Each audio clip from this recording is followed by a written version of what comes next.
the fun stuff. I'm actually looking at one of your Kong toys right now. Yeah? Which one? Great question. I don't know what it's called. Hold on, let me grab it. Let's see if I know. Oh, yes. I have one of those right here. Hold on. That's the stuffable. There you go. I know. I'm like, I don't know what we call it exactly. Yeah, But it's yeah, called a we got rid of stuffable. It's one of my favorites because There you it's go. like just multifaceted. So like it's made from that natural rubber that the Kongs are made Yep. out of, which is really nice because it's durable and you can freeze it and it's top Yep. rack dishwasher safe. But you can also stuff it like a Kong. But my favorite part is these grooves right here. You can Oh, see you how mean they my really dirty ones that have some peanut butter in them? have yes, yep, just like that. But they're great because that those little grooves clean their teeth as they're chewing on it, Yes. which is just fantastic. So yeah, Yeah. one So of my faves. this is for my 90-pound hound dog. All right, I love I it. have a little rabbit treat in there, and then yep, I have um peanut butter that I just sit and take the peanut butter knife and just shove it through all Yep, those. So then, love it. like you said, he's just sitting there gnawing on it. Mhm. Also, something else you can throw in there is a little bit of doggy toothpaste on a couple of these too. Oh, great idea. Yep, adds a little extra teeth scrubbing. Hadn't even thought about the doggy toothpaste. See? Yep. Hmm. I'm learning. I'm learning. Yeah, no, he's a big boy, so yeah, Yep. he needs big treats. My Frenchie is no longer with us, unfortunately. So Mm, she sorry to hear passed the that. bridge just 2 days ago. Oh, I'm so sorry. It's Yes, so yes, so no hard. more Frenchie at the trade show. But Mm. my daughter and I have already been discussing. Gotta have a dog for the trade shows. Gotta have Yeah, a dog for to travel sure. with For us. sure. So we are exploring that piece to it because yeah, I'm not taking a 90-pound hound with me to No, that would be a lot of work. Yes, yeah. Well, we're gonna pass on that one. So Yeah. yeah, I just threw it at him and now he's like sitting there and just gnawing at it. Yeah. Oh, Yeah. yay. He likes it. He likes it. That's one of the great things about going to conferences and seeing all the different things is just getting all the ideas of what we can do. Absolutely. Yes. Every conference I go to, I come back with like all these new fun things I want to try out or whatever. Yeah, for sure. Yes, yep, yep. Oh, and I remember during COVID and I was getting my Kong boxes and I love the recipe cards. Like I literally Oh, like yeah. humans have their recipe cards for Uh-huh. their Yep. recipes and I have a little collection of Hot stuff Kong and recipe recipes, card for sure. Yeah, no, that's great. which is nice. That way I don't got to think of it all, right? I can be Yep, like, oh, let's do this one, Yeah. Yeah. absolutely. Yeah, somebody was asking me because their dog eats poop, and they're like, somebody said pineapple juice, and I'm like, Mm. I've heard it's effective. I'm like, I haven't tried it, but Yep, I've heard of that too, but I've never tried it myself either. mhm. Yeah. I'm like, and then I was thinking to myself, I'm like, well, you could like freeze a little pineapple popsicle maybe or something. Oh Yeah, yeah, absolutely. all Yes. the different little things to try. Yep, totally. Get Oh, nice and fun. creative with it. There you go. All right. Well, it is 5 minutes after the hour, so people will join as they see fit. Hi, everybody. It's Eve with Dog Handler Academy. Thank you all for joining. I love to bring webinars to you with different experts in their field because as I or you cannot be an expert in everything. So we want to bring on experts to enlighten us and educate us. I travel to 8 different conferences a year, which is how I met Amy is at one of our at a conference that I attended. And I know that's tough. It's tough getting out and getting to conferences. So I like to find great people like Amy and Kong to come on to webinars so we can just help spread education. And you can do it from the seat of your home or your car or at work in your office, or if you're out playing with the dogs and you've got an earpiece in. I have done that numerous times listening to webinars. Scoop and poop in the play yard while I got an earbud in. But yeah, so that's the big thing. Appreciate you all being here, and there will be a replay. Does take a few hours for Zoom to do its thing, and then we'll get that emailed out to you guys tomorrow. So as I had said, Amy and I have met at conference. I love to see all the cool, I'm going to say toys, enrichment things and games and fun stuff that Kong has. Um, literally, every time I'm like, oh, I've seen everything Kong has, and then I'm like at their booth and I'm like, well, what is this? Well, what is this? Like every time there's just some new and awesome and innovative thing that they have. I think by far the one that blew my mind was 2 years ago, maybe, the Kong holder, that like red plastic thing that you could put the three Kongs in. I call it the Mhm. Kong charcuterie. Yeah, Um, that's the yes, I remember you saying that. That was great. Yeah, no, that's the filler freeze tray, the Kong filler freeze tray. there you And go. we See? just came out with a single one too. Like literally just came out. Nice. Nice. Fabulous. See, like there's something new all the time. And, one of the things that, if you caught us right in the beginning, Amy and I were sharing is about the Kong and their rubber and all those things that are really researched to make sure that we are providing safe toys and techniques for the dogs, I think is super important. And that is something that I have just always looked at Kong for, is providing all that great information and helpfulness, so that way we can provide the best for the dogs. So without further ado, Miss Amy, tell us about Kong and all the cool things that are going on. All right, I would love to. Okay, so I'm gonna go ahead and share my screen. So give me just a second. Here we go. And make sure everything's on. Okay, so are you guys all able to see my I can screen there? see you. Okay, perfect.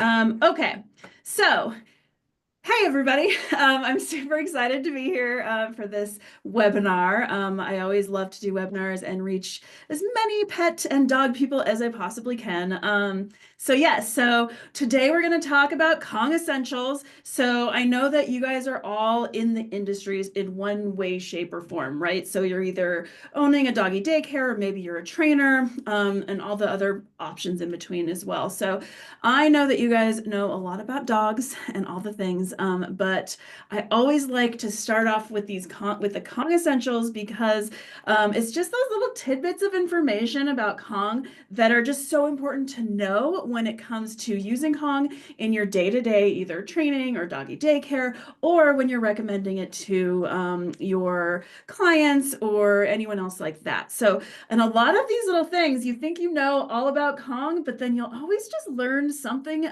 possibly learn something new every single time. So I'm going to go over some of the Kong essentials, so just the information that is great for everybody to know. And then we'll talk about the importance of how we can put that enrichment, or using enrichment for our dogs, and how we can use it in a doggy daycare setting, and different things like that. So let me go ahead and get started. Let's see. First, let me give you a little bit of background on myself. My name is Amy Leewood, as you know. I'm a Kong trainer, and I've been with Kong for about 2 years. I have over 18 years of experience in the animal training industry. My degrees are in animal behavior, wildlife education, and animal training. So I actually do have a really strong background with enrichment for animals, for actually like all kinds of species. So one of my favorite topics to talk about. I'm also a certified dog trainer. And then let's see, I also created a YouTube channel called Diggy Dogs Kids Club, which is a children's educational channel that has an emphasis on nature, the environment, and animals. And I I did really not know that about no, you. yes, yes. So feel Oh. free to check it out. It's called Diggy Dogs Kids Club. And yeah, it just covers different topics that the kids learn about in their curriculum in school, with that focus on the environment, nature, and animals. So yeah, check it out. And speaking of, Diggy Dog is actually right there. That's Odin. He is the black dog at the bottom there. That's Odin. He is Diggy Dog. So he actually hosts the show and introduces like different topics. So I trained him to like open up drawers and things like that to introduce the topic that they'll be learning about, stuff like that. So it's fun and cute. But That. yeah, so I live in Colorado with my husband, my two children, and my two dogs who you see there. I already introduced Odin, aka Diggy Dog, and then the one I'm holding is Lucy. So sweet little Lucy. They're both little pitty mixes. Okay, so let's go ahead and jump in here. So this, I'm just gonna play a short video.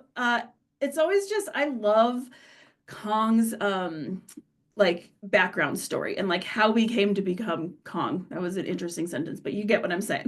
Yes, the origin story, the origin story. The Yes. origin story. That is exactly what I was trying to say. Yes. So it's one of my favorites because it's just, it came from basically a pet parent trying to solve a behavioral problem with their dog. And then it just grew and grew and grew. And now here we are today. So let me go ahead and play this video for you.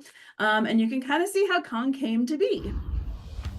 Welcome to a short history of Kong. To tell the story of Kong, we must tell the story of Joe Markham and his dog Fritz. Joe loved Fritz, but like all great relationships, there's had a few challenges. Fritz loved rocks, sticks, and frankly anything that caused harm to his teeth. Joe had tried just about everything that he could think of, but Fritz wasn't having any part of it until one day while Joe was fixing a Volkswagen bus and threw out a suspension part. At that moment, Fritz found something more appealing than chewing on rocks. Maybe it was the erratic bounce or the feel of a durable, chewable rubber, but Fritz was enthusiastic about that snowman-shaped rubber part. Fritz seemed to be telling Joe what to do. Joe got the message, and the Kong classic dog toy was born.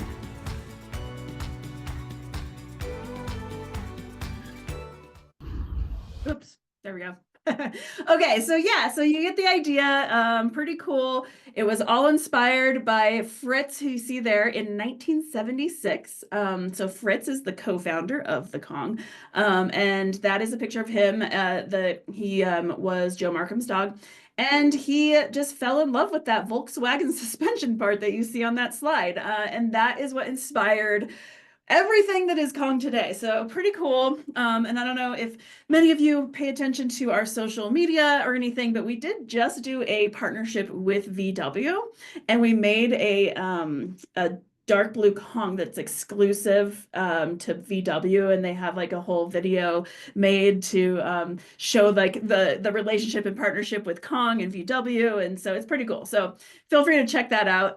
But yeah, so there's dark blue Kong that once they're sold, they're gone. So if you see one, you might want to grab one. Very okay, cool, so very cool. yeah, so then we have, when you go on over to the next part of the slide, this just kind of shows the progression of where we started and where we are today as far as our logo and the product itself. And as you can see, there really isn't that much of a change because the Kong is just such a reliable, sturdy thing, product that, you know, we just don't really have to make that many changes to it. So let's see, here we go. Oh, fun fact, and I always like to just mention how the Kong actually got its name. So the way that the Kong got its name is that Joe Markham was, had just had this discovery with Fritz in that suspension part and how his dog loved it so much. And he was just kind of formulating this plan to make a dog toy that kind of resembled that. And he's telling this to one of his friends, and his friends asked him, like, well, what are you going to call it? And Joe said, well, I'm not sure what I'm going to call you. I haven't quite got that far. And his friend said, well, I don't know what you should call it, but it looks like King Kong's earplug. So that is actually how Kong got its name. That is brilliant. That is just brilliant. Isn't that hilarious? Yeah, like, because everyone always has all these different guesses, and a lot of times they'll have like, King Kong in that guess, but it's never necessarily like because it specifically looks like his earplug. So yeah, no, it's pretty great. So that's where Kong actually got his name. So that's a nice little fun fact. And then just a little bit about like where our products are made and things like that. So when it comes to our rubber toys, so anything that is made from the rubber, so you have our classically shaped Kongs, you have what me and Eve were talking about earlier with our Stuff-A-Ball. These are made from that natural rubber. And so what we do is we get the highest grade natural rubber we can get. And then we make all of our rubber products in the United States. In fact, we make every single rubber product that you can get from Kong in Golden, Colorado, in this building where I am right now, like literally in the room next to me. So that's pretty cool. Now, one thing that we always like to point out is that to get this natural rubber, we do have to source that rubber from other parts of the world. So unfortunately, in the United States, we are not able to grow those rubber trees to get that high quality rubber. So we do source it from another area in the world, we ship it here, and then this is where we make all of those rubber products. All right, so as I go through this, I'm going to go a little bit into why, like the background with, dogs, the evolution of dogs and all of those things. And again, I know you guys are all pet professionals and dog professionals, so you'll probably know a lot of this. I like to go through it because it really helps to give you guys kind of a way to talk to those pet parents to help them understand why their dogs are doing some of the things that they do, right? So for those trainers out there, a lot of those pet parents are oftentimes, I mean, of course, they're coming for like obedience and stuff, but oftentimes they're coming because they're dealing with some problem behaviors, right? And so this is the way I like to kind of frame this for those pet parents so that they can know how, or they can understand why their dogs are doing what they're doing. It's not necessarily that they're bad dogs and they're, trying to cause trouble. It's mostly because they've pretty much evolved into this, right? Okay, so as you guys know, all dogs are, have evolved from wolves. So way back, many years ago, that's where they started, right? And eventually dogs kind of broke off from the wolves and kind of started to form their own wild dog packs. So these wild dog packs, they still had to have all of those innate behaviors for survival, those instinctual behaviors, hunting, chewing, destructive chewing, barking for social or for communication, things like that. And then eventually over time, they started to realize that if they spent a little bit of time with the villages, the humans, that there was some benefits to that, right? And so humans started realizing that there was benefits both ways. So we have benefits for the dogs, which is they get some free scraps of food, things like that. And then the humans start to realize that dogs are great for protection and hunting, different things like that, right? So that's kind of where that human dog bond started. And then, of course, fast forward way further into the future. So today, here we are. We have our dogs who live in our houses, and they look nothing like the wild counterparts, right? They look nothing like those wild dog packs looked way back in the day. And instead, they live in our houses. They might wear some cute pajamas, things like that. Things that you would just never see a wild dog or wolf do. However, even though those are even though they don't look like the wild wolves and the dogs and stuff, they still have those innate behaviors that are just ingrained in their DNA. So again, I just like to go through this quickly and frame it so that it's just a great way to talk to those pet parents so they can just understand why their dogs do what they do. So we have our wild dog packs or our wolves who are relying on these behaviors to survive: scavenging, howling and barking, destructive chewing. And then we look at it, like I mentioned before, then we bring them into our homes and we still see those behaviors. In our houses, they just look a lot different, right? So scavenging, howling and barking, and destructive chewing looks a lot different than what it does for survival in the wild. So it's garbage digging, barking at the mailman, and shredding your couch cushion. Got it. Absolutely. Yes. Love it. Yep. That breaks that down perfectly. So yes. So you get the idea. This is a great way to talk to those pet parents because they can get so frustrated and just not understand what's happening, right? Or why they're doing this.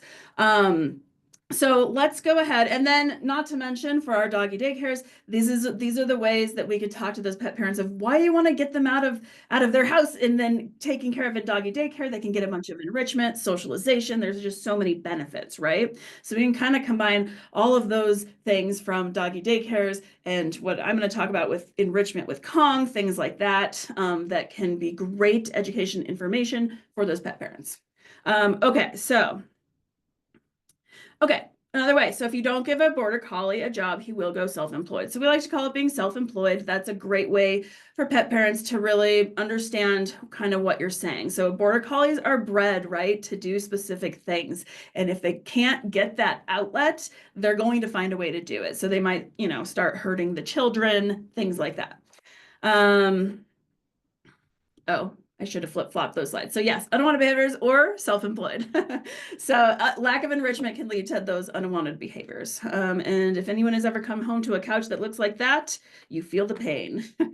So this is one of my favorite videos to play because it just really shows everything in action of when a dog doesn't have an outlet for those innate behaviors and he gets bored, right? So let me go ahead and play this video. So yeah, so you can see he's bored. He finds a pillow. He hunts his pillow. He goes ahead and he pulls all the stuffing out. And if you are the pet parent, you're at home like, oh no, because I don't know if you guys have ever cleaned up feathers, but they are the worst. And then of course he's going to celebrate, because why wouldn't you celebrate, right?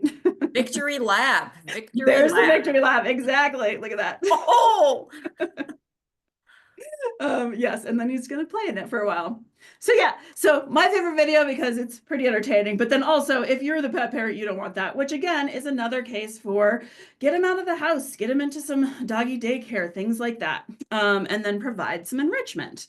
And then one last way that I find, to be very helpful when talking to those pet parents and trying to have them understand that we really do need to provide enrichment for our dogs, is we can compare them to kids, right? So I have 2 kids of my own.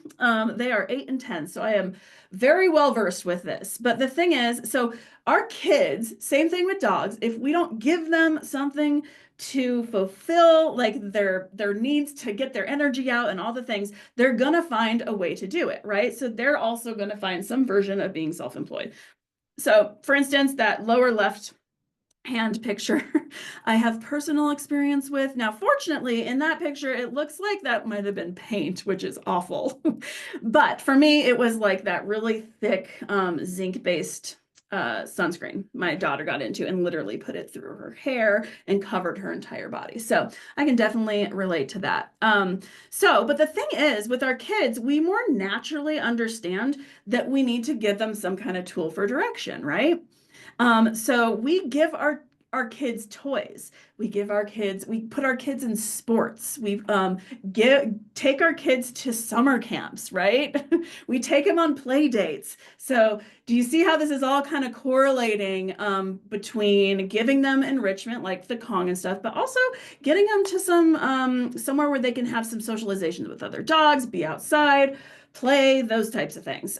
So it's so much more natural for us, for pet parents to understand, or I should say parents, humans, to understand. We just naturally know, like, okay, we should be giving them this to mentally stimulate them or to physically stimulate them, etc.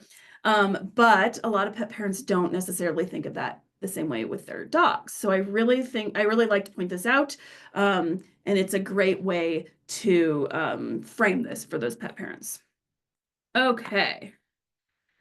So now that's kind of a great way to segue into the topic of enrichment. So enrichment can be such an important thing for our dogs. So enrichment gives animals a creative outlet for physical activity and mental exercise. This promotes overall health by increasing an animal's perception of control over their environment and how they spend their time. And this ultimately helps to reduce stress. So let me go ahead and flip onto that one. So because of the physical and psychological benefits, enrichment is just as essential to animal welfare as nutrition and veterinary care. So when you think about that, that's kind of crazy to put that into perspective. I think it just shows you how important it truly is to provide enrichment for our pets. So most people understand and know that they need to have some kind of balanced, good nutrition for their pets, and they need to have some kind of veterinary care, vaccines, etc. But most of them don't think about or realize the importance of enrichment. So basically, this is going to be basically keeping their brains healthy, right? As well as physical body. Okay, so when we talk about enrichment, I like to break it down into 5 basic categories. So this helps me to helps me to figure out how to offer them all these make sure that they get some kind of different type of enrichment, either daily or weekly, that it's not always the same. Yes, that's what I'm trying to say. So we have our sensory, we have our cognitive, physical, social, and food. So those are all different types of enrichment. that are really great to provide our pets. And you know, if we can provide all of them every day, fantastic. If not, like at least we can try to make sure that we get them in there throughout the week. And this is just going to help for the overall well-being of our pets. Okay, so how does KONG play into this? Well, first, let's talk about a little bit of doggy daycare. This is obviously can fit into doggy daycare, and training for that matter can fit into all of these, or not all of them, maybe all of them. Some of these categories easily. Sensory, cognitive, physical, all of those things can help with that, as well as training sessions. Training sessions are great for cognitive enrichment. And so even though they're not like running around and burning a lot of energy, when they're forced to use their minds for stuff, that actually will also physically exert them and make them tired. Okay, so yeah, we talk about that a lot. Like if you can drain their brain. Absolutely. It, you know, like my hound will go for hours. Yep. You give him a food puzzle or a toy that, you know, makes him actually think about stuff. Yep. Solid 20 minutes and then he'll sleep. Yep. No, absolutely. It's a great point. And I love to bring that up because it is great to take your dogs on walks and jogs and all of those things, but also providing that, mental stimulation is going to be what can really tire them out and, you know, give them that like extra enrichment that they could use. So no, it's a great point. Okay. So what is a KONG? I'm sure you guys all have heard of KONG before. But let's break it down a little bit. So, okay. So we like to say that KONG is more than just a toy. So yes, these are toys and they're great, you know, all the different types and whatnot, but it serves as a fantastic enrichment item. So we have this KONG right here can be a multifaceted enrichment item. So it can actually fit into pretty much every one of those categories that I had mentioned before. So it's great chew toy, puzzle toy, fetch toy. It can be used as a food bowl. And then, you know, just mental stimulation. This one toy can pretty much fit into every single one of those categories. So like, for instance, if we're even talking like socially, playing fetch, some dogs love to play fetch with the KONG. Some dogs are just more into chewing it, you know, it depends on the dog, but that's a great way for social enrichment. So this one rubber toy can be a fantastic enrichment item. So let's talk about, I'm going to break it down into our KONG essentials now. So we know that we can use it for it's great as a enrichment toy, and it can be used for in so many different ways for enrichment. But let's talk about all the different kinds of KONGs that we have, the sizes, and then that way you guys know the proper sizing and KONG to use for your personal dogs, as well as your clients' dogs, the dogs in your daycare, all of those things. So that's a big deal, right? Is safety. Safety is a big deal. So we want to make sure that we are providing the correct KONGs for each specific dog. So first, let's talk about the rubber strengths. So for those of you who did not know out there, the colors actually do mean something with the KONG. So the colors represent the durability of the rubber. So a lot of people, and probably not a lot of you, because I know you're pet professionals, so you probably do know this, but in case you didn't, a lot of people don't realize that, and they just think it's, you know, for pretty colors, and so they'll just pick their favorite color of the KONG. But we don't want to do that because it might not be the correct KONG for that dog. So the durability, like I said, the colors determine the durability of the rubber. So we can start with the puppy rubber, which is on the left over there. I have a couple here. Let's see. I always forget about the purple is senior. Yep. Yeah. Good call. And that's my favorite. One of my favorite trivia questions when I'm at like an event and I need to do trivia is what's the purple KONG? Because it's the one that people know the least. Yes. So yes, yes. Totally. And the puppy one, does it come in pink and blue? Yes. So the puppy is always going to be light blue or pink. These will be the same rubber. They just are in cute and pink and light blue colors. So, but yeah, so this is going to be the softest rubber. It's made for those teething puppies. that, you know, their gums are irritated, their teeth are irritated, and they just want to chew on something. So this one just has a little bit more give to absorb those sharp little puppy teeth as they're teething. Another thing you can do with the puppy Kong, I mean, well, with any Kong, but like if you specifically have a teething puppy, you can throw this, even if you're not necessarily stuffing it with food, which I always recommend, but if you're not, and it's just a chew toy, throw it in the freezer. This will make it nice and cold. So like, you know how with our human babies, we have a lot of teething toys for them when they're teething, and a lot of them are made to be thrown in the freezer, right? Because that temperature, that coldness just feels really good on those teeth and gums.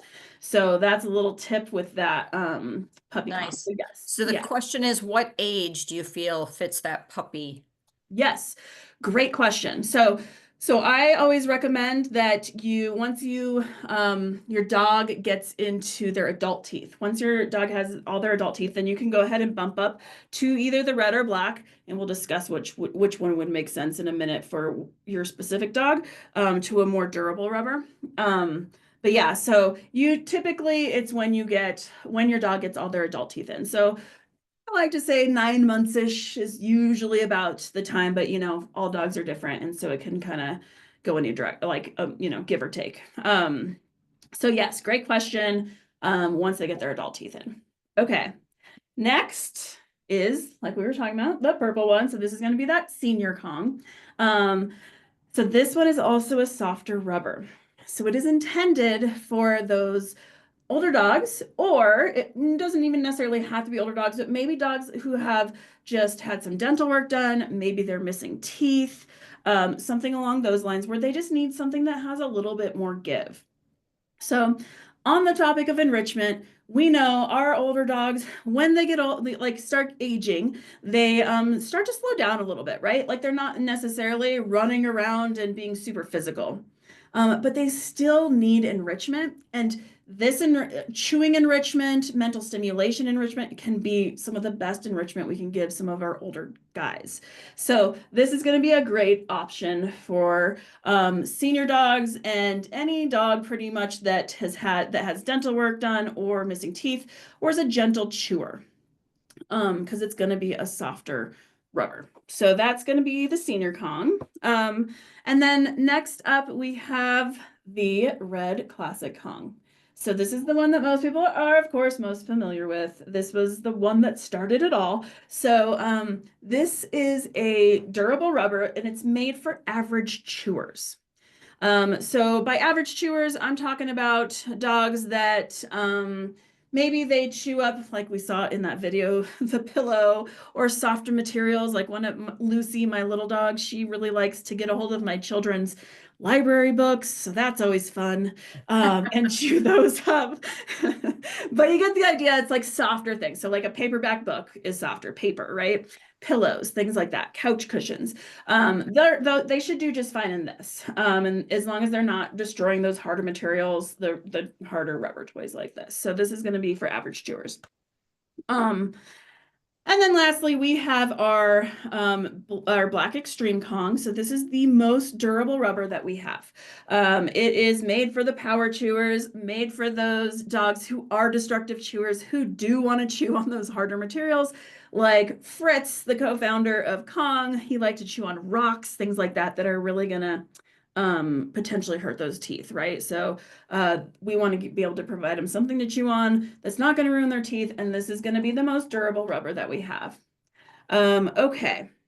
Oh, question is a 2-year-old dachshund who is a chewer and destroyer. So your Kongs come in multiple sizes. Yep. So yes. So first of all, dachshunds, those are probably on the top like 3 or 4 that we get for like really destructive chewers that really need the most like durable options. So that doesn't surprise me that much.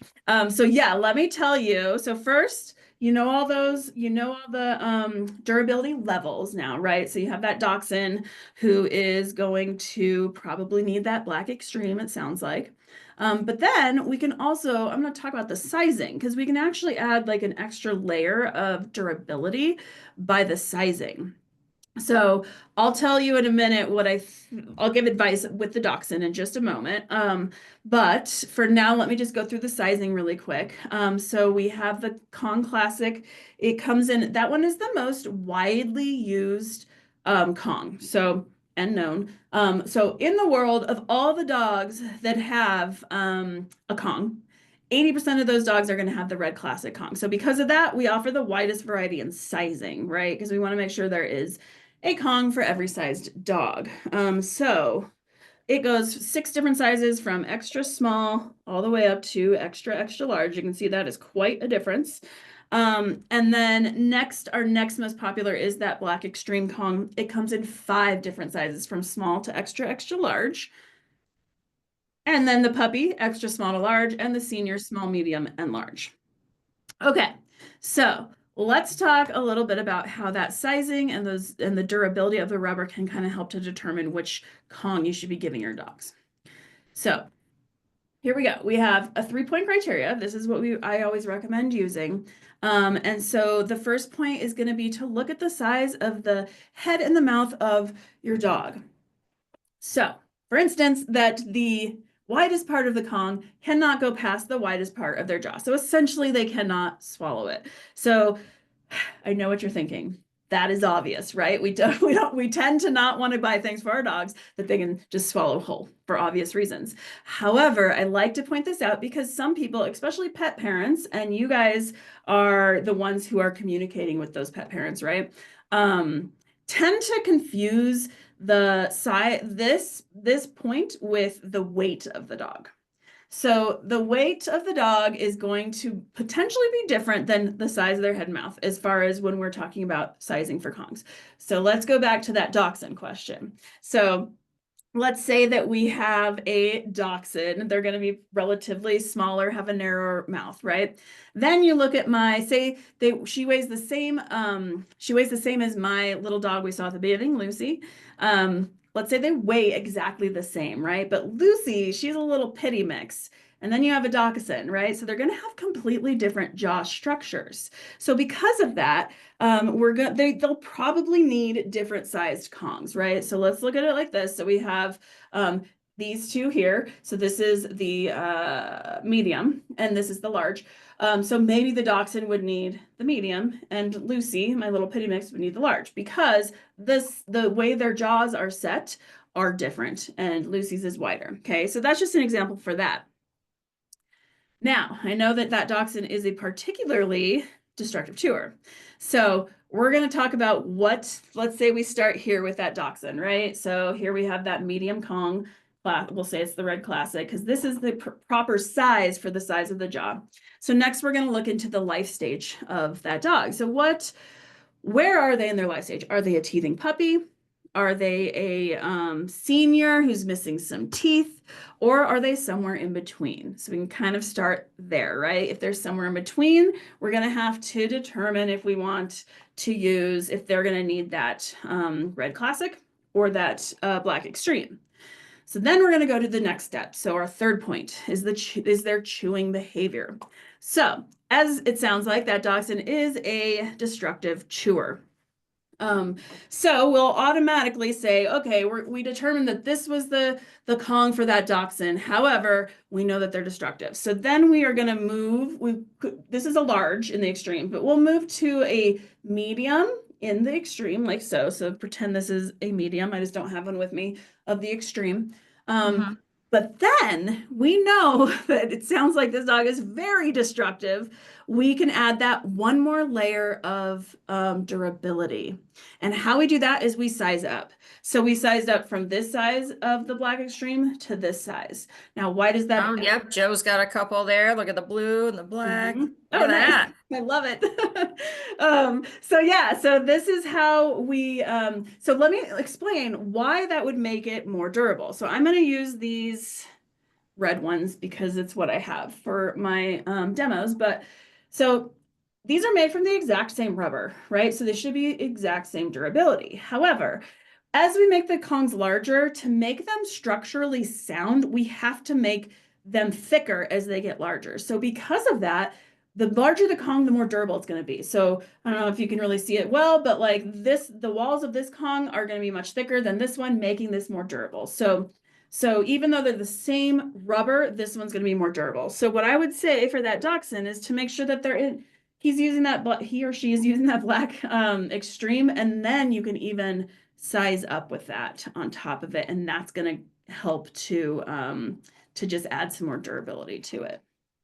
Okay, that's my spiel there on the durability and the sizing.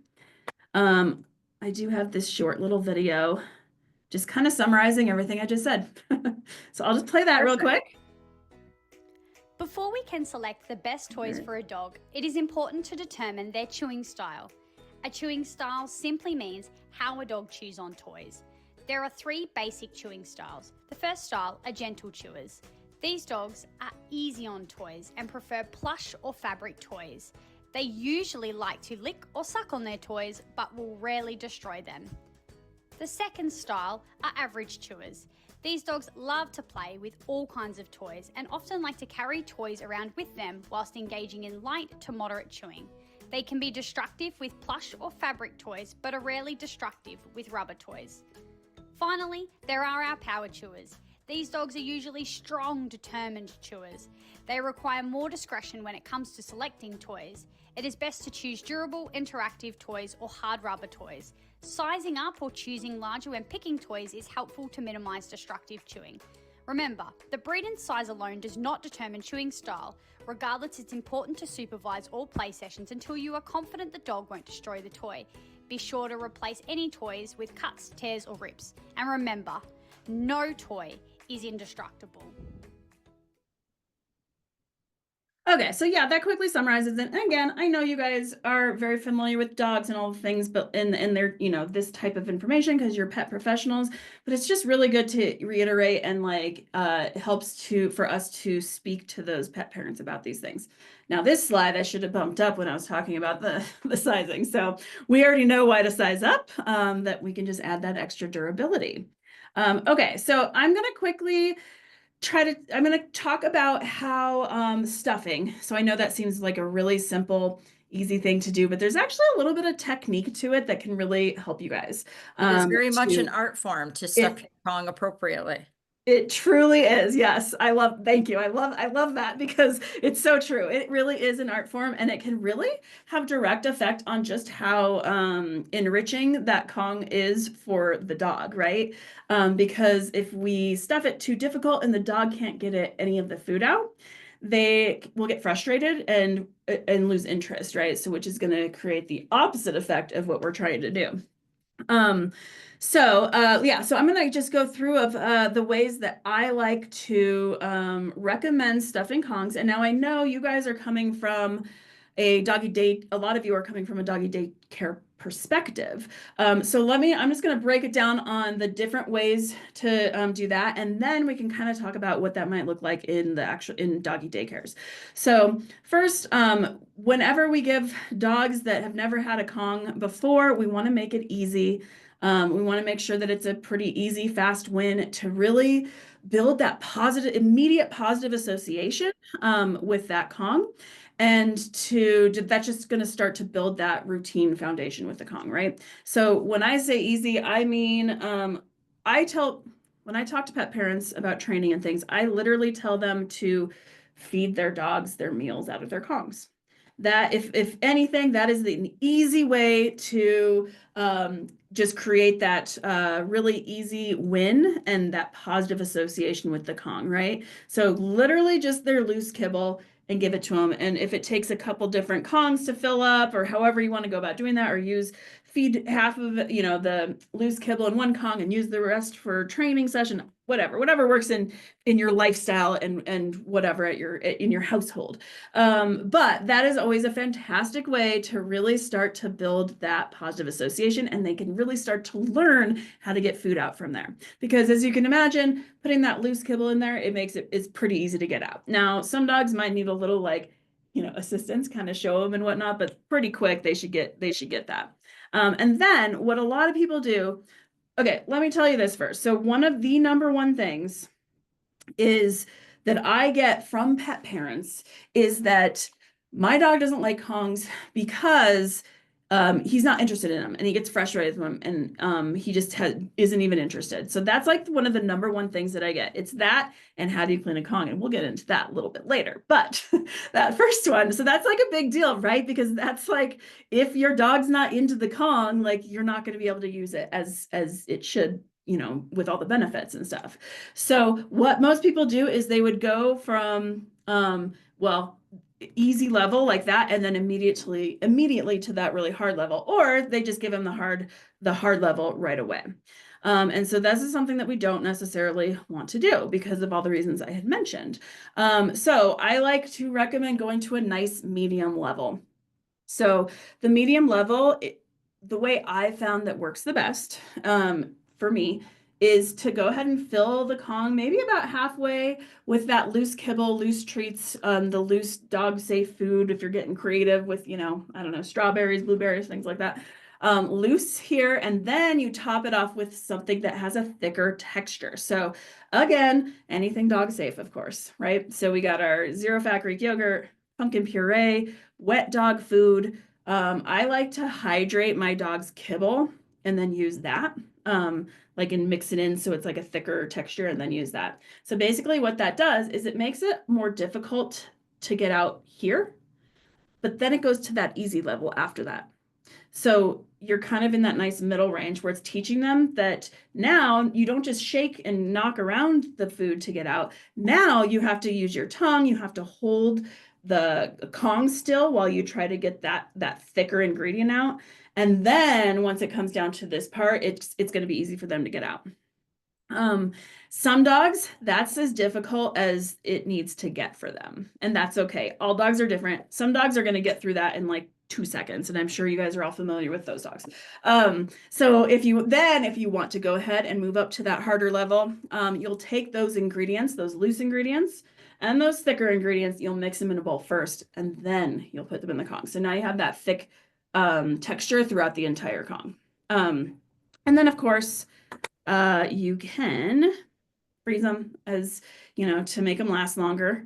The charcuterie board. There it is. Yes, I knew I had it in here somewhere. So that's the Kong charcuterie board.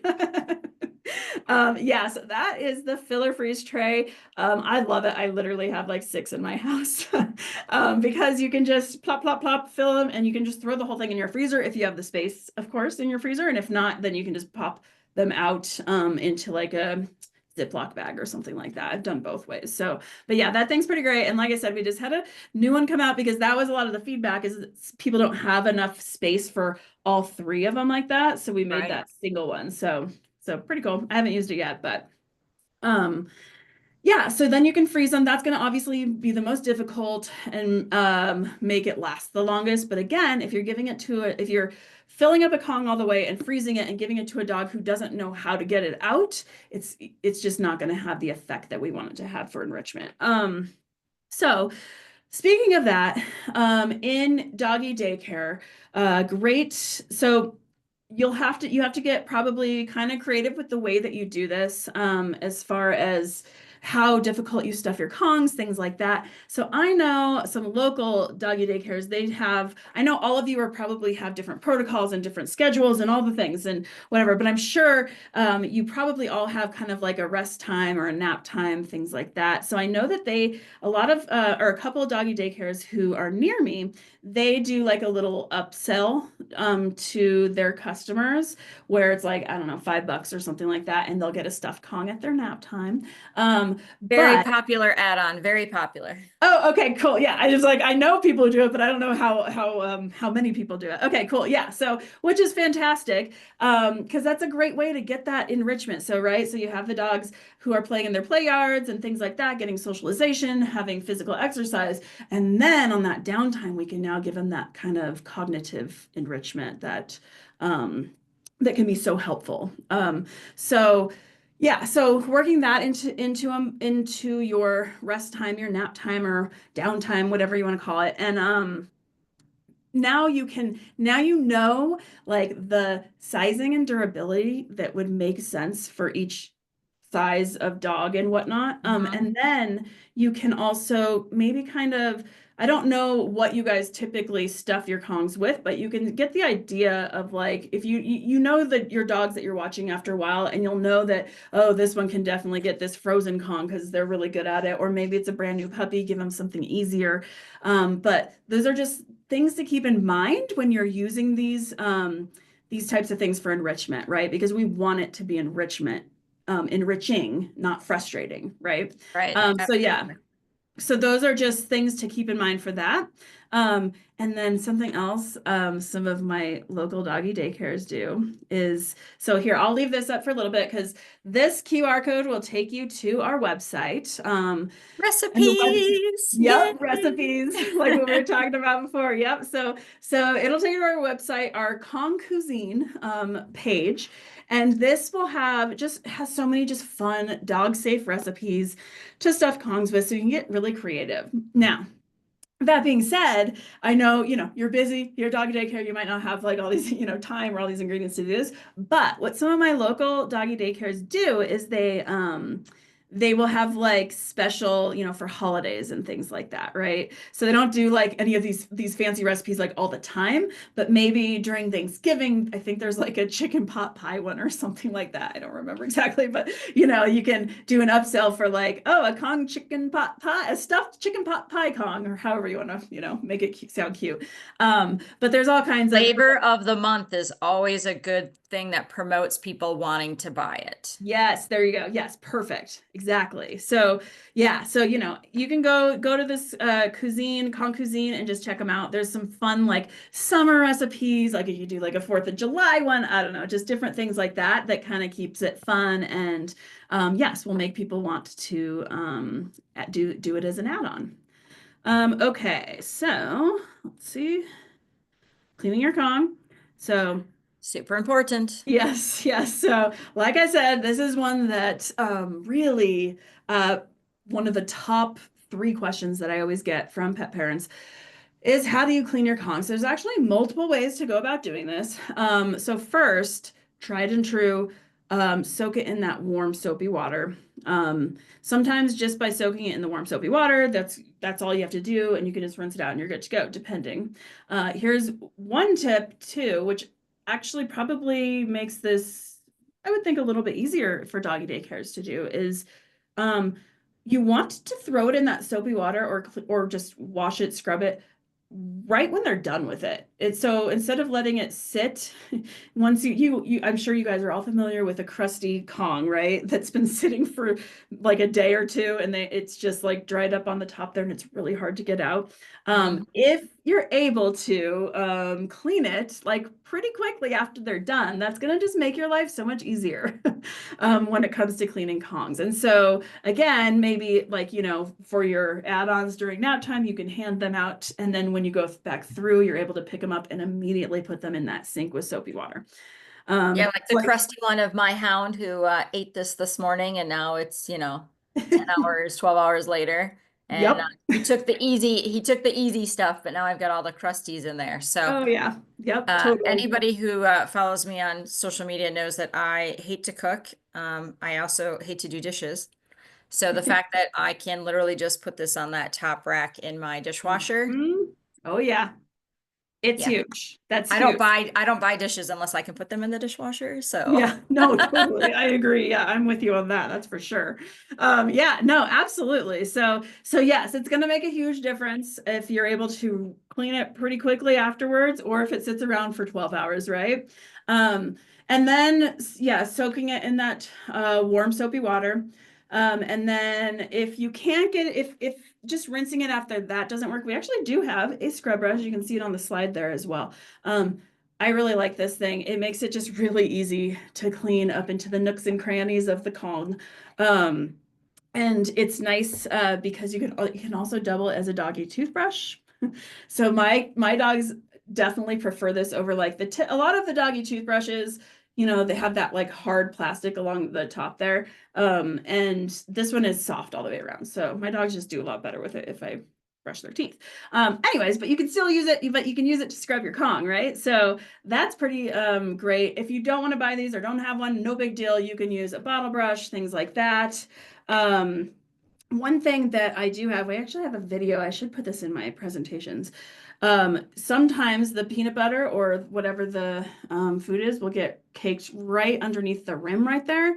If you just grab a butter knife and just scoop it out like that, it actually takes care, pretty much can take care of everything right there. So that's another little tip.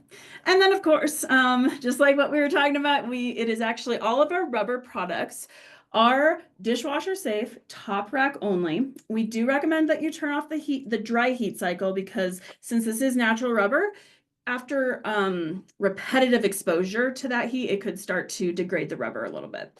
But yes, it is my go-to as well, because I have 2 kids and I work a full-time job and 2 dogs, and I don't have time for all the Kong scrubbing. So I just soak them, and I soak them first just to loosen anything up, and then I throw them in the dishwasher. And then I do have one more tip that is actually can be really helpful for cleaning your Kong. And it's something that you do before you stuff your Kong. So this is something that I learned, I don't know, like 6 months ago, and it like blew my mind. I was like, oh my gosh, why did I never think about this? So if you put, and this might not be realistic in the daycare setting, but definitely for at home and stuff. So if you put a little bit of oil inside the Kong, so anything obviously dog safe, I like to use fish oil because it also has other benefits, right? And you coat the inside of the Kong before you stuff it. That's going to create a barrier between the rubber and the food. So therefore, when they're done, ideally, most of it or all of it should just rinse out pretty easily. So that was a pretty sweet tip that I learned not too long ago. So I mean, it makes sense. It's very logical. Yeah, right. I was like, wow, how have I never known that? So yeah, so those are just all kinds of different tips and tricks for cleaning that Kong. All right, let's see. Okay, I'm nearing the end here, so I'll just put this up quickly too. This is a page on our website that is great to, you can send pet parents to, especially like trainers. You can send them to, it's like a ton of free educational videos, just short, like bite-sized, easy to follow videos on just different like pet problems, issues, training, things like that. So it's always great, like doggy daycare, to give them, let them scan this code or whatever, and it's just free free materials that you can hand out to or give out to different pet parents. Okay, so yeah, so that is gonna wrap that up. Of course, we always have to have our safety slides, so make sure safety is always the priority, and observe initial interactions with any new toys, all the things, right? And of course, we're always going to keep in mind that we are giving the correct Kongs to the specific dogs. But yeah, so that kind of wraps that up for me. I'm happy to do some live Q&A, and then I can also just talk about some other fun enrichment stuff, Kong stuff that we have as well. That's not just the classic Kong. Yeah, so let me, I'm going to. Perfect. So those of you that are online, go ahead and put in the chat what I want to hear, what kind of Kongs other than the traditional stuffed Kongs, the red, pink, blue, or black, purple or black. What other Kong products are you utilizing in your daycare? Because we're going to talk a little bit about a few of them. I do. Can Kong toys go through a commercial sanitizer at high heat? I think you had just said the high heat is the piece that can. So yeah, so they can, but we would still. So that's like a commercial sanitizer.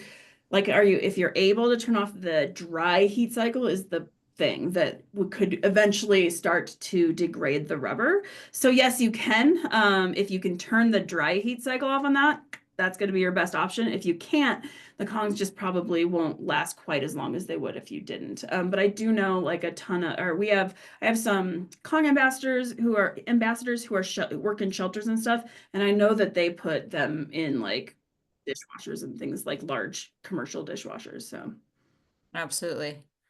Joe uses the Kong wobbler. Me too. I love yes, the wobbler. one of my favorites.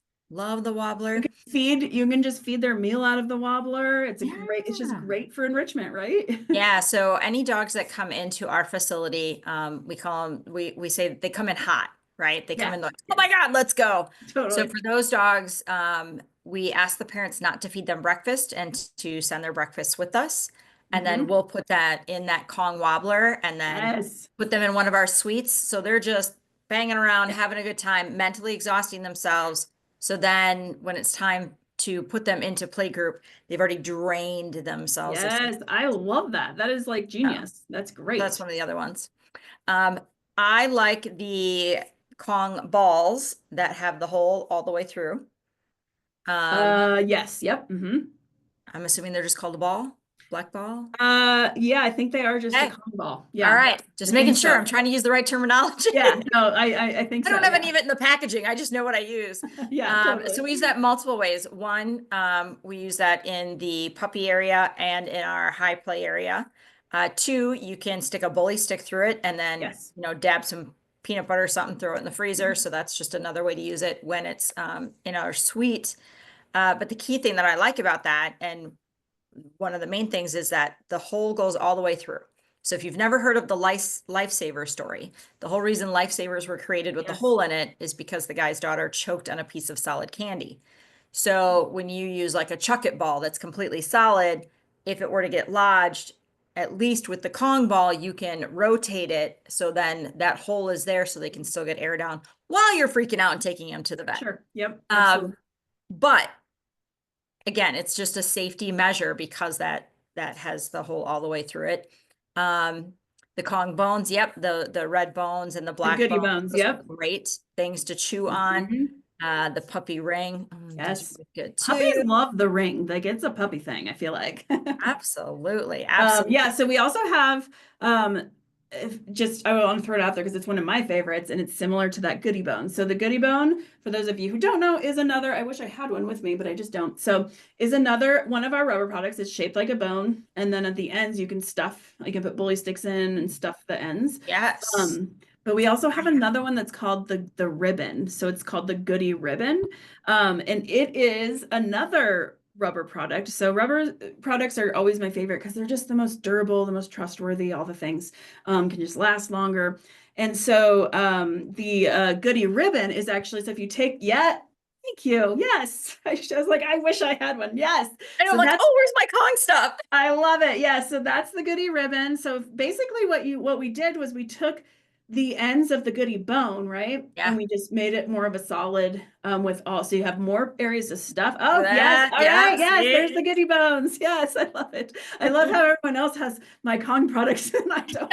Hilarious. Yeah. So that was the goody bones. That was the goody ribbons. But the thing I like about the goody ribbons is because it's more solid throughout, it makes it just a little bit more durable, which I like. So if you have a destructive chewer, it can be nice with that goody ribbon. Yeah. Absolutely. Absolutely. Yeah. And, some of these things, again, like this, you can have this in your daycare environment, obviously not full of stuff, but as just a toy. And again, I like anything that has that hole. So if it were to get, a dog were somehow to get it hung up in their mouth, that there's opportunities there for that breathing and that safety piece to it. So I think that's super, super important. Absolutely. Let me show, I do have some other fun things. Hold on. Let's grab. Okay, so I do have a couple things that are kind of fun that could potentially be used in doggy daycare setting. So has anybody seen this one? No, what was that? Okay, one of my favorites. So this is the lick spin. So it's basically a lick mat that spins. So it makes it last longer, makes it a little bit more difficult.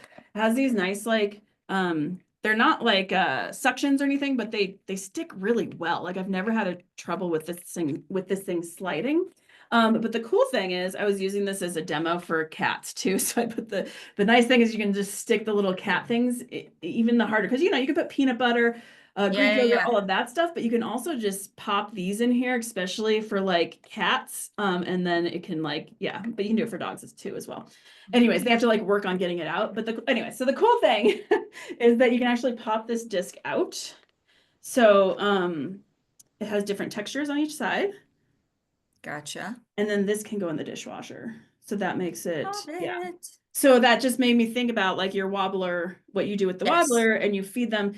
You could do similar things. I mean, this one isn't necessarily going to hold like a lot of food, but still, it takes some time, some mental stimulation, things like that, which brings Yeah. us to the Question next is, can one. we freeze that so that You can. mat?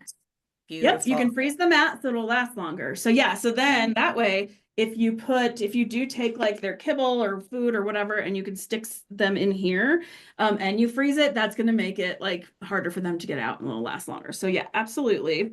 And then this one might be a little bit more, yeah, have you seen this one? No. This one's even newer than the So excited. It's like last Black one. Friday shopping. You know, right? So this is called the rewards meal time, I think is what it's called. So, but basically it's a hybrid of a slow feeder and then a lick mat, right? Nice. So slow feeder, and then you can also just add, and this, you know, pops out as Yeah. well. So does Dishwasher. that one spin or is it stationary? No, this one's stationary, yeah. Okay. So yeah, Gotcha. so those are some cool kind of enrichment items that have just come out pretty recently. I love it. I love it. Well, and enrichment has truly, I mean, I'd say in the last 2 years, really been a huge emphasis. And I Mhm. think one of the reasons why for that is because, you know, we're still dealing with COVID dogs that are coming into our facilities that Yeah. are not the right fit for group play because they're too timid or they're too obnoxious because they, you know, waited 3 years and they they don't know have appropriate play styles. And so creating enrichment programs within your daycare so that way you're not having to kick those dogs out, you're just creating a different program for them. Mhm. And that's something I'm a huge proponent of. I've done the time for a trip to the US from New Zealand. Yeah, Joe, come on over. So that's like a huge thing is I know I created a dog school program so that way dogs that weren't daycare appropriate could get into some training and still have maybe 1 or 2 dogs to be social with. And then now I'm launching at my one facility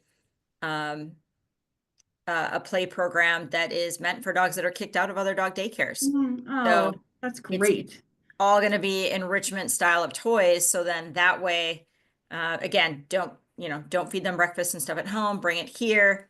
And then that way we can utilize their own kibble and then do a scent space later, maybe do a flirt pole. So they're going to get 3 different enrichments throughout the day. And I know the KONG product is definitely going to be like in the soiree of things that we utilize because I can trust Absolutely. the brand. And that's super, super important. Somebody talked about KONG is nationwide. How many countries are we in right now? We are in over 80 now.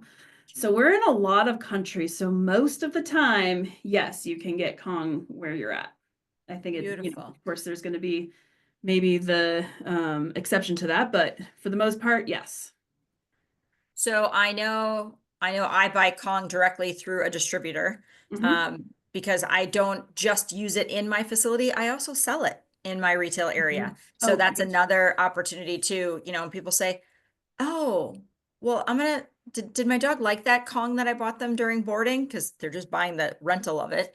And I'm like, yeah, they loved it. And there they are right there on the wall. So you could, you know, mimic it at home.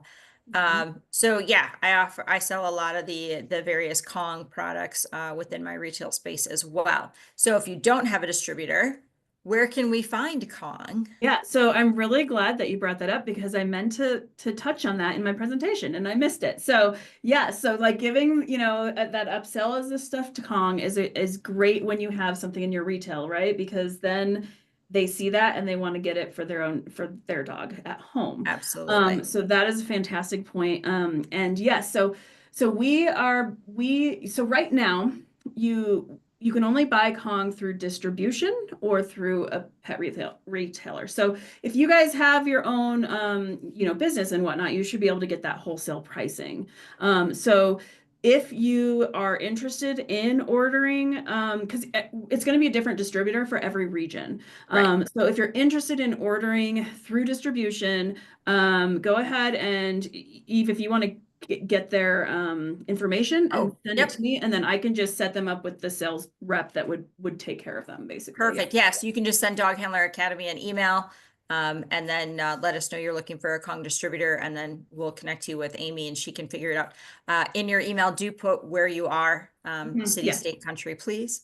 Yep, exactly. That's Yeah. always helpful. Yeah. Pertinent information, yes, because like I said, it'll be regional depending on which distributor they use. Yeah. Right. Yep. Yep. Or you can come and see Amy at trade shows like Yeah. I do all the time.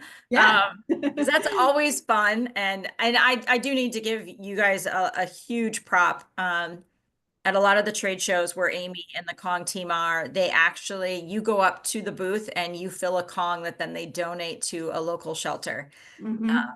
And I just think that is phenomenal. To A, donate that, and B, to make that just involved, right? Like we're at a trade show and we're like, oh my gosh, I can do something nice and good karma, and fill that up and donate that. So it is cool. Like 300 at the one trade show. Oh, so yeah, so that is one thing about Kong is like we're very charitable, and we Yes. actually donate we donate like literally millions of Kongs to like shelters, rescues, things like that. And yeah, so the last year one of the shows we did like we literally donated 500, I think it was, Wow. to a local to local shelters. So we would Yeah. so I'd basically coordinate with them before and just let them know what we're doing and then give them a time frame to come and pick up stuffed Kongs. And so yeah, every time you come to our booth, people fill Kongs, we throw them in a cooler or a fridge or freezer, whatever we can get our hands on. And then we have the shelters, they come and just pick up boxes of stuffed Kongs that they can bring back to their shelter. So yeah, no, it's pretty cool. I love it. I love it. Like I said, it was the highlight the first time you guys did that. I was like, Yeah. hello, I'm going to fill some Kongs. Yeah, totally. So that's great. That's great. Any other questions that we have for Miss Amy? Otherwise, I'm going to give you a few plugs too. Somebody talked about selling the squeeze balls and the dumbbells. Yes, those are great sellers. Anything that floats, like I know Kong's products that float, and they're just great. They're great. You know, I have a handful because I'm in Wisconsin, so we don't keep our pool up all the time. But in the summer, we do hold doggy pool parties, and so the items that you guys have that float, I can be confident in those products that, you know, if a dog gets a hold of it, they're not going to like just shred it into 1,001 foam pieces. So that's something that I think is. But yeah, the Kong Aqua, I saw that in the chat. That's my favorite. Like we have a ton of amazing, awesome toys that float and that are great. But of course, my tried and true go-to is always gonna be that Kong Aqua, because it's made from that natural rubber that's just like so durable and dependable. But yeah, so if you don't know the Kong Aqua, it's orange and it has a rope in it. And it's the only Kong that floats. Now, that being said, it floats because there's a float inside of it. I need to bring one of these down here for a demo. I didn't even think about that, but there's a float inside of it. So it's not made to be like for stuffing. Yep. So that's the only thing. So Kong Aqua is made for fetching and floating, things like that. But yeah. Yeah, absolutely. The ballistic hide-in treat, I use those in my enrichment program. Yes. Especially if it's a puppy or a very nose-driven dog. I will open it up, hide a bunch of stuff in the flaps, and stick stuff inside of it, close it up, give it to him for 10 minutes, come back, and then refill it and do it again. So that's a fun one. Yeah, that's one of my favorites. For those of you who don't know, it's made of our ballistic. I do have a ballistic. So I was like, I don't have one here, so. Well, this is just one of our plush that's made from the ballistic material. It's really nice because it's just durable. It's so much more durable than like a typical plush, but still has that soft feeling of a plush. But the ballistic, what Eve's talking about is it's like they're actually like puzzle feeders basically. So they can like fold up, and I think there's different versions of them, but like I think maybe Velcro is probably what holds them, and then there's different layers that the dog peels off to find all the treats. So that one's great. We also have this newer one that I wish I had an example of, but they're like, one of them's a hedgehog and it's great. So it has little hedgehog, like, have you seen it? I love it. And it's made, you have little pockets under the quills to stuff little treats in. So then they have to like basically forage, right? Those innate behaviors, forage for those treats. That one's one of my favorites. And then I just was reminded, sorry, I'm just going to keep talking, I guess, but No worries, you're good. Oh, she asked how oh. durable is that ballistic ball? You know, the key thing, like you're not going to give it to them and walk away for an hour. Mhm. Like I give it to them and it's like 10 minutes, right? And because it has food in it and there's not a squeaky, you know, they're not as intrigued when they're squishing it Yep. to shred it, so to speak. And that's a good point. So that's something I say in a lot of my presentations as well, is like what a lot of pet parents don't understand. And so what I talk to them about is that a lot of these toys, they're made for a specific purpose of play, right? So so for instance, this is, whoop, have you guys seen this one? This Yep, is the the KONG licks. Licks. So this is made for them to, you know, while you're grooming them, while you're trimming nails, or you don't have to necessarily be doing anything, but you're not going to leave that with them unattended, right? Once they're done, because likely, even if they've gotten, or not likely, but possibly, even if they've gotten all the food out, they might just want to start to chew it up, right? So intended purposes of play, for instance, fetch toys, they are intended for interactive play. So they're intended for playing with, tugging, throwing, things like that. And then when they're not, like when they are done playing with it, we recommend putting it up and giving them something that they are meant to have, you know, like when for like solo play. Does that make sense, kind of? Yep. So I like to point that out a lot because people will get baffled that their dog keeps destroying like the plush toys and stuff. But there is no such thing as an indestructible dog toy, but definitely not one that's plush, right? So we can make them more durable.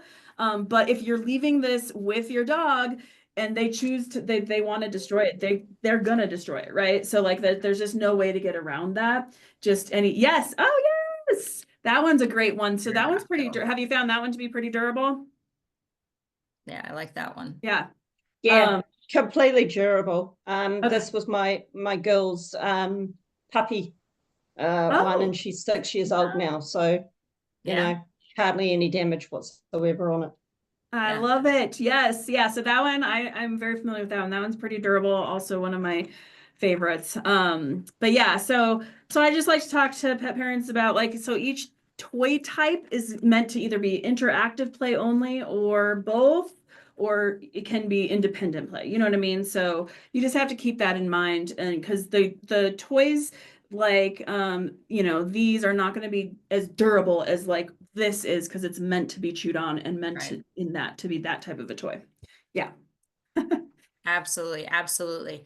And I know, you know, a lot of people in the dog daycare world talk about, well, I don't want to put the stuffed Kongs in my daycare environment because if dogs get those as a treat, they might see that as a high value resource.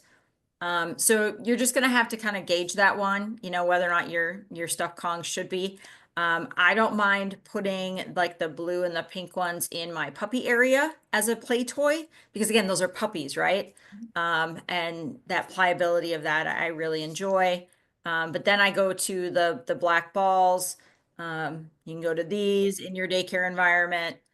Even if like every 2 months a dog gets this in your daycare environment when they're boarding as a add-on treat, if this isn't the one, you know, and again, it's clean, it hasn't been filled with peanut butter, doesn't have that scent to it, you should be fine utilizing that in your daycare area. But yeah, I think the biggest thing is just having it tried and true.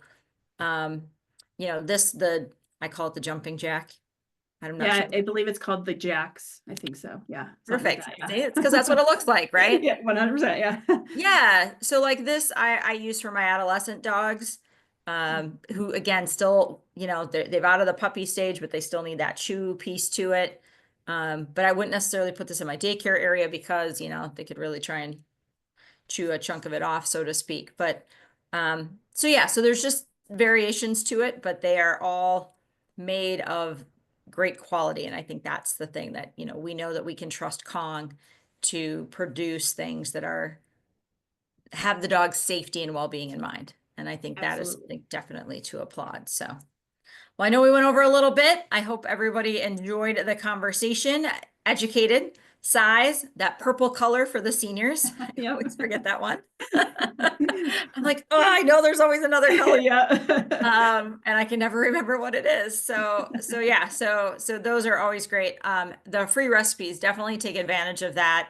So that way you're not having to think of it with the thousands of other things you need to think of. B, do that flavor of the month. I can tell you that's a great hit for people. So just take an 8.5 by 11 sheet, print off like, blueberries and, whatever the ingredients are. So you have images and then a picture of a Kong with that stuffed in there. But otherwise, I just do a picture of the images that I print out and I say, this is our flavor of the month, banana berry split or something like that. Give it a fun name. And people are like, oh, I wonder if my dog will like that. And it just is a nice way to boost that upselling and that add-on.